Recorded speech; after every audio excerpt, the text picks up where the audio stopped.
আমরা এরকম আছি যে সকালে কর্মস্থলে আসার আগে মা বাবার কাছে গেলাম আর যা বললাম যে যাইতেছি তুমি একটু দোয়া করো। এই শব্দটা কয়জন ভুলে আসে? রাগ হয় না কিন্তু।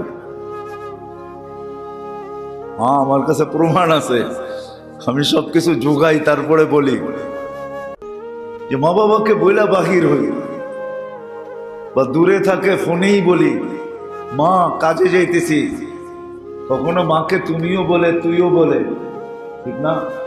কি বলেন? গ্রামের ছেলেবেলে তুইও বলে, এটা মহব্বত একটু বেশি। ছেলেবেলে কোনো ছেলেবেলে মাকে তুইও বলে, চিটাঙ্গের ভাষায় তুই বলে তুই। মা যাইতেছি তুই একটু দোয়া করিস। কেননা মা বাবার হাতের মাঝে আর আল্লাহর মাঝে কোনো পর্দা থাকে না। হ্যাঁ, এটা সত্য। মা বাবার দোয়ার মাঝে আর আল্লাহর মাঝে কোনো পর্দা থাকে না।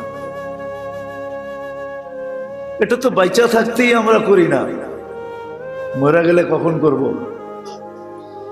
খায়ের কথা লম্বা হয়ে যাবে, যা হোক লম্বা হয়ে যাবে। যে 2 টাকার বাজেটও ডেলি রাখি না, ডেলি মা বাবা বাইচা আছে, বাইচা আছে, যে ডেলি এই কথা বলা যাই যে মা যাইতেছি তুমি দোয়া করো, বাবা যাইতেছি তুমি দোয়া করো। এদের দোয়া নিয়ে কর্মস্থলে আসি না, এটাও কিন্তু করা উচিত। চলেন একটা টোটকাই বলেন আর দোয়াই বলেন, একটা শিখায়া দিই আপনাদেরকে। কোনো দোয়া যদি আপনার কবুল না হয়, দেখতেছেন অনেক দিন ধরে করতেছেন, কবুল হয় না। মা বাবা যদি বেঁচে থাকে তো যখন শুয়া থাকবে, ঘুমাবে বা শুইব, খাটে থাকে তো যে মা বাবার পাও টিপেন, একটু খেদমত করেন, তারপরে পায়ের কাছে বসে দোয়া করেন, দোয়া কবুল হয়ে যাবে।